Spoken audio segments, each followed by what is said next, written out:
Hey, what's going on? It's Bill Burr, and it's the Monday Morning Podcast for Monday, March 31st, 2014. And I know you're bitching. You're saying this is late. You're right. It is late. I'll give it to you this week. It is late, but that's only because I'm doing a very special episode of the Monday Morning Podcast. I alluded in past episodes that about this tour that was coming together with the guys that I go out on the road with, Paul Verzi, Jason Lawhead, and Joe Bartnick, that possibly the three of them were going to come together like one of those superhero movies and do their own fucking tour. And they are. The All-In Tour. And it starts tonight at Largo at 7:30 tonight. And right now, Joe Bartnick isn't here yet, but Paul, dude, I called it, Verzi is here, and Jason Lawhead are both here. So I want to welcome both of you to the podcast. Oh, thanks, man. Thanks for having us here at your lovely studio. Oh, thank you. This is This is the All Things Comedy Studio. It's late today. What is the podcast? You take. I've noticed though. You take a wow. What? What's the matter? Am I being knighted? I sounded weird there for a second. Yeah, but they can't hear it. Oh, okay. They can't hear it. You take a lot of flack for that shit. For like, if you're like a couple hours late, I notice like you'll post your thing and people will be like, "Way to go, Billy Red fucking dick! Yeah. You're an asshole." It's 1 a.m. I can't believe like I'm like, yeah, but this is a podcast. I know it's Monday morning. It's like 2 in the afternoon. It's fine, guys. Everybody relax. It's the internet. Yeah, it's what people do. Everybody's in the bushes, so they can say whatever the fuck they want. I mean, I don't read Twitter.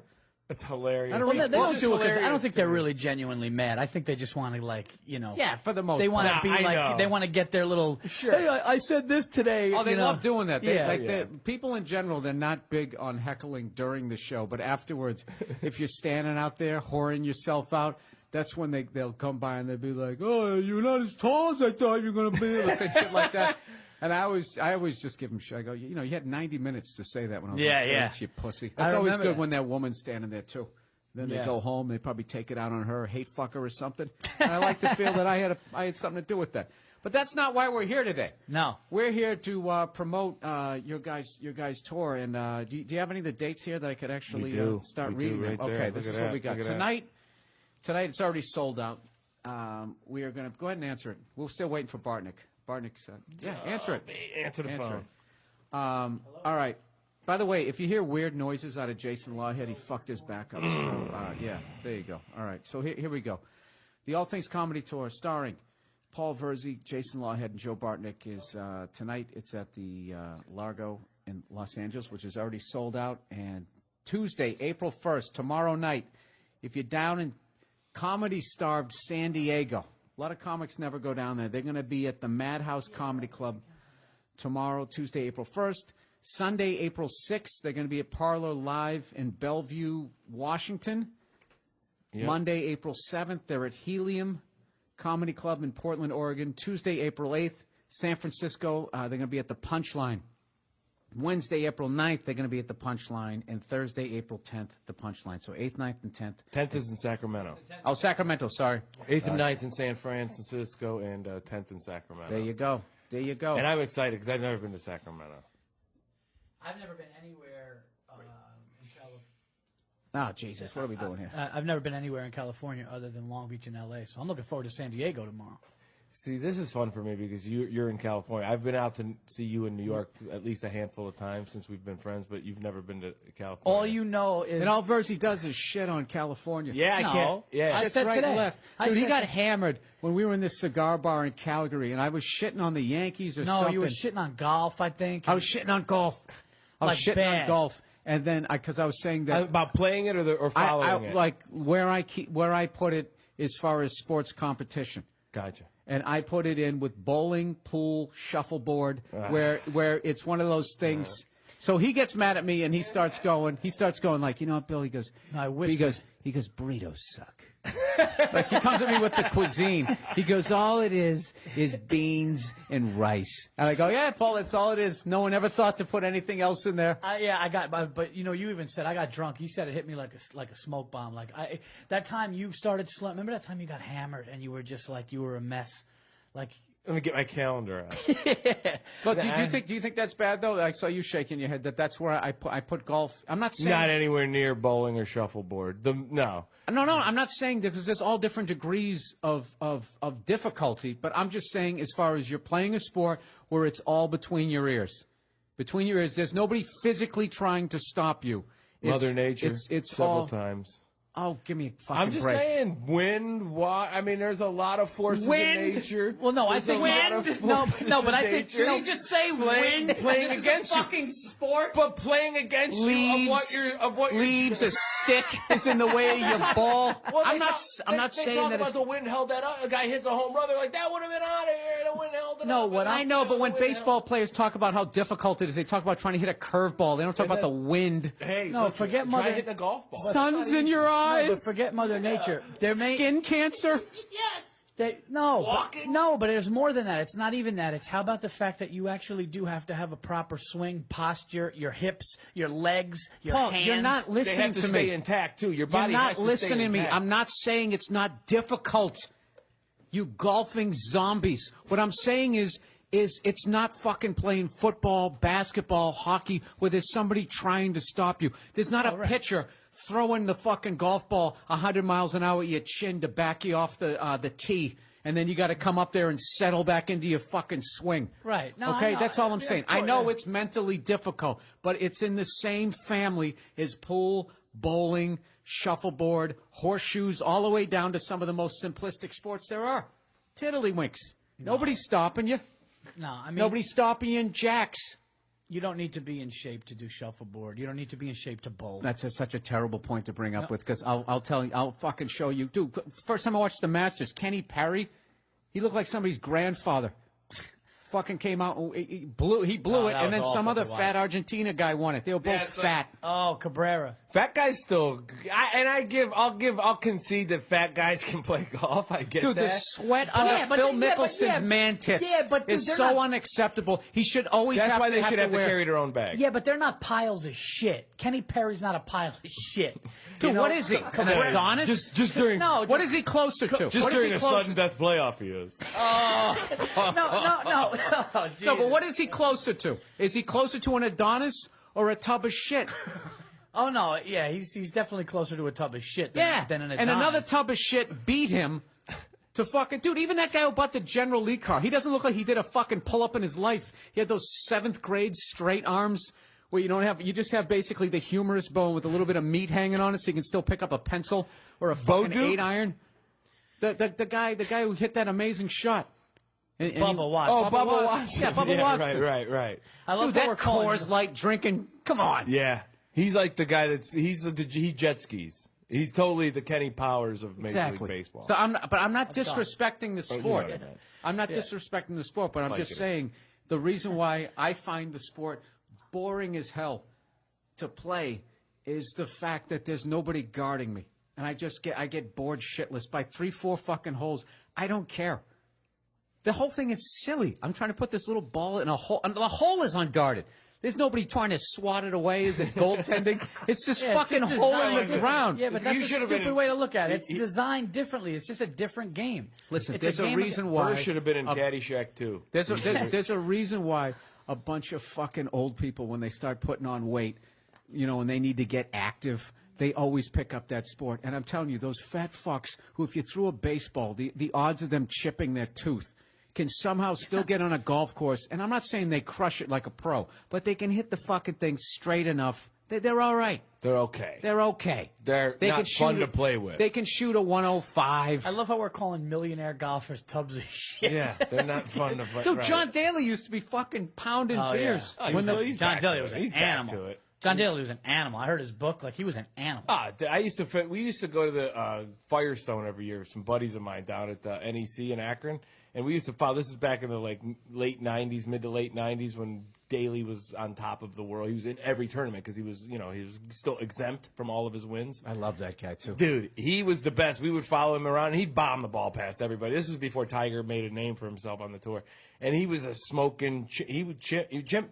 chain smoke. You know, they don't show it on TV, but a lot of these guys chain smoke. It's like they hit the driver, they light the cigarette, and he literally chain smokes. When the camera goes away from him. When the camera goes away from him, they don't put the camera on him. And a lot of times when you do, they'll go back to be like, we'll go to daily at 16. He's got a cigarette burning in the fairway. You just don't see it. He takes his hit, and then they show the ball, you know, they saw it hit the green, and they show him, like, you know, give his club. And then once they show, like, the trees and the leaderboard, he's back smoking again. Yeah. He actually smokes so much, he's got an old coffee can with a hook on the side of his bag as an ashtray. No, does he? Yeah, so because they don't want him littering up those nice courses. That's not cool. So you would follow him, and his caddy would put the bag down, and he'd be waiting to hit his approach in, and he'd be smoking cigarettes, and he'd throw it in the coffee can, or if he still had his cigarette when it was time to hit, he'd throw it on the grass and just let it burn, wait till pick it up. It's hilarious. Well, listen, I know it's difficult because I've actually talked to a professional athlete, Hall of Famer, who said those guys mentally are the strongest athletes because you get all that time to stand with the ball thinking. I understand that, but there's just something about the fact that there's nobody trying to stop me but me. It's just the activity of it. I feel like I might as well just sit in a restaurant with a chopstick trying to catch a fly. It's just like, why am I doing this? This is just dumb. I'm not working up a sweat. Like, I would rather play fucking horseshoes and then just walk back over to the grill and just grab a sandwich. Like, I just don't understand what I'm doing. Part of it might be because I'm so pasty and I'm out there. Yeah, you might. Like, dude, do you know how bad I want to go out on the course with you guys? Because you smoke it. Only because you're smoking cigars and drinking. But then I'm just like, I'll meet you at the club. Yeah, but the drinking and the smoking on the course is so fun. Oh, there's no. It's so fun. A Cuban on a golf course? I know, but this is the thing. Maybe that's how you have to sell the sport, because it's not like, yeah, you want to go play hockey and it just be like, yeah, you smoking stogies? All right, maybe I'll come down. We should have it's fun. We should have an annual, we'll call it the Cuban Open. We'll just get like 4 or 8 guys, get a couple foursomes. We meet at a golf course every year, and we just play like 2 rounds of golf over 2 days and just smoke Cubans and drink scotch. I got to tell you this: if I ever became I gotta president, start drinking again. If I ever became president, one of the first things I would do was, and I would risk my own assassination by doing this, because I would go against all the corporate cunts, and I would break bread with Castro and those guys, and I would just be like, all right, listen, we were wrong to try and turn your island into a bunch of Starbucks and casinos. At the end of the day, it is your property. Do with it what you want. We'll bring you some cars down here. Just start sending us the cigars again. And we'll just leave it at that. But that's not what they're actually waiting for him to die, and then they're going to turn that place into it's going to look like Orange County. It's going to be fucking brutal. Yep. It's terrible. I'm not saying the guy's the greatest leader. I'm not saying I want to be underneath the guy. But in principle, they were right. It was their country. They had the right to do. Okay, we're going to take callers here. All of a sudden, it became like a fucking political show. We're going to take callers. No, but getting back to the cigar thing. I'm so fucking sick of having to try and find. It's kind of the excitement of smoking a Cuban is trying to find one. Yeah. You know, and now you know what everybody's going to say. You know, 90% of them are fakes. Yeah, where you go, they are. They're already on Twitter doing it, probably. Yeah, they do that shit. But even now, like, you know, if you order them and they send them in, you know, they're a little hard. Well, so I'm just getting tired of people talking about like how it could get you sick and how it could give you, give you throat cancer and shit. It's like, listen, man, you know, I'm not smoking these like cigarettes like a pack. If I'm gonna smoke 1 or 2 cigars a week, that's it. That's it. I seen you smoke 4 in 2 nights. And I don't even live in New York. Yeah. I mean, that just happened. I just happened to be there. Yeah, well, you know, no, it was like 5. It was a couple of Jersey. You're backpedal at night. It was a couple days. I went a little crazy. That does break down to 14 a week. Anyway, dude, I love them. I fucking love them. So now I got to ask you guys. Now, when you go out on this tour, being the Scotch drinking cigar smokers that you are. What is the over under on weight gained on this the all in tour here? Well, my plan coming in, and I told my wife this. My plan coming in was to not try to hang with Bartnick. Like, no, I'm not even kidding. Like, Bartnick is not like. We're gonna need Bartnick to be a day behind the tour. When we're in Portland, he's gonna need to be in Seattle. When we're in Sacramento, he's gonna have to be in San Francisco. I've never seen. I'm not even kidding. I'm not even joking around. I'm not just saying this. You know, I've never seen a grown man endure what he can do and still be able to hold it. Throwback. To throw it, to hold it together.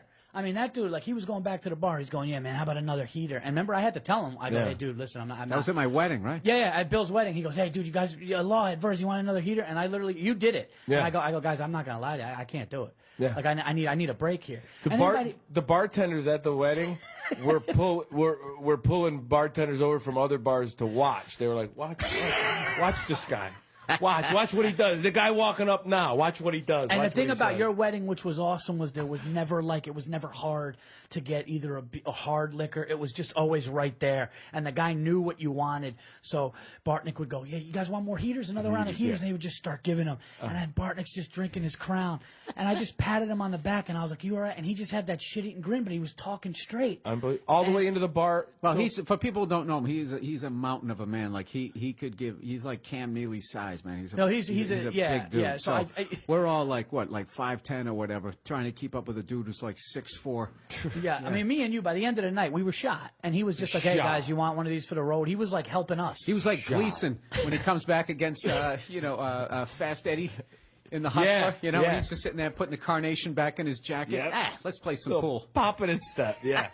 Well, that's how it's funny is because, like, I think over those heaters and all that drinking is how we came up with this idea for the tour. Yeah, was at Bill's wedding in October. Well, see, we just started chirping about it. Bill's not going to be the voice of reason on this one. He's kind of letting us go. Bill's not going to be around to go, hey, guys, listen. That's a good sign you're in trouble when I'm the voice of reason. But you how much do you have to talk me into something? No, that's the thing. No, you know what Bill does? This is what he does. He acts like he's the guy, to keep it cool. Yeah. He'd be like, yeah, really, I should go. Well, no, this was so funny. When we were in Canada, he goes, listen, man, I'm not drinking tonight. I'm not drinking tonight. I swear to God, I'm backstage, and he's on stage. He's on stage, and I'm thinking I'm going back to the hotel. He's like, yeah, no, not tonight, not tonight. He's on stage asking the crowd, you guys know where we could, let's just say we did.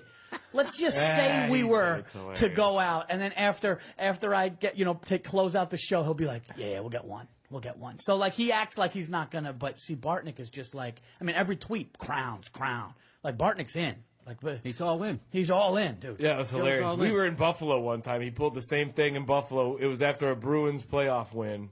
We were in Buffalo doing Buffalo in June, right? And then we were like talking the whole time at the place, like, we got to travel. I'm not gonna really drink tonight. Da da da da. We get back to the hotel. He's like, that Bruins game's still on. Let's just go down to that little bar, we watch it. Bruins win. We celebrate. Right there at the bartender. We'll have one beer, right? We'll have one beer at the bar. If Bruins win, we're gonna celebrate. The bartender's cool.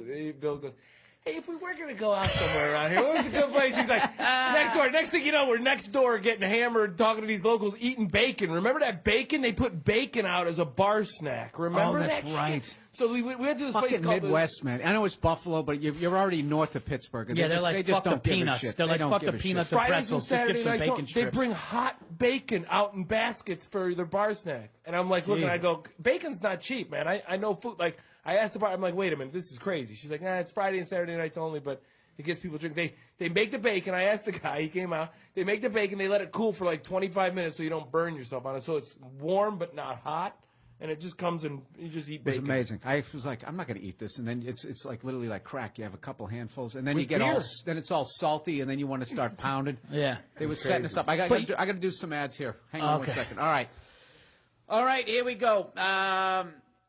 Let's see if I can read these without messing them up. All right, Dollar Shave Club, everybody. Nothing feels better than that first shave with a fresh blade, right? It's smooth, it's close, and the blade is sharp, and it's as sharp as it's ever going to be. It feels fantastic. But thanks to the big shave company's ridiculous prices, you can't afford to use a fresh blade every week, can you? So you drag that dull-ass blade across your face for 2, 3 weeks, 10 weeks? Why do you do it to yourself? Maybe because the only thing more painful than shaving with an old blade is shelling out $30 for a pack of new ones. Well, if you want to enjoy a fresh blade every week, but you don't want to go out and take out another mortgage on your house, you got to join DollarShaveClub.com. For just a couple of bucks a month, DollarShaveClub.com ships the highest quality blades you can get. There's that stuff where I'm supposed to act like I'm a 4-blade guy. I like the 3-blade guy. Seriously, only $6 for the best quality blades you can get. So every week you can pop in a fresh blade and treat yourself to an amazing shave. It's incredible. Join DollarShaveClub.com. Get amazing quality blades in the mail for a couple of bucks and treat yourself to a brand new blade every single week. Hundreds of thousands of guys Jesus, I suck this week. Hundreds of thousands of guys have upgraded. See, this isn't me. This is the copy. Hundreds of thousands of guys have upgraded their shaving with Dollar Shave Club. I'm one of them, and I'm loving it. Now it's your term. Shave time, shave money, dollarshaveclub.com/Burr. That's dollarshaveclub.com/Burr. All right, one more here. Stamps.com, everybody, the classic. I know it's tough deciding where to focus your resources to grow your business. Well, isn't it? But one thing I can tell you, you don't need to waste valuable time going to the post office for mailing and shipping anymore. Why, you ask? Well, I'll tell you why. Just use Stamps.com to access all the services of the post office right from your desk 24/7. With Stamps.com, buy and print official U.S. postage using your own computer and printer. Get postage for any letter or package, any class of mail, all for just a fraction of the cost of an expense of a postage meter. With Stamps.com, you'll never have to go to the post office again, so you can spend your time where it matters most, focused on your business or other areas of your body. I use Stamps.com. Right now, use your last name, Bill Burr. What? Right now, use my last name, Burr, for this special offer. No risk trial, plus a $110 bonus offer, includes a digital scale and up to $55 postage. Don't wait. Go to Stamps.com before you do anything else. Click on the microphone at the top of the homepage and type in Burr, B-U-R-R. That's Stamps.com. Enter Burr. Oh, I'll tell you, that was a rough one, you know? I'll tell you, that was a rough one. You know? Kenny parried that one. I'll tell you, That was terrible. No, but then you guys were moving in the background, and then when you guys started talking to each other. You know what? No, wait, that's let me golf, finish. Bill. That's no, golf. let me finish. That's golf. It is golf. That's what happens. No. That's also basketball. It's every other fucking sport. If you're trying to take a foul shot. No, what it was I started thinking, like, this is how uninterested people are at home listening to this shit.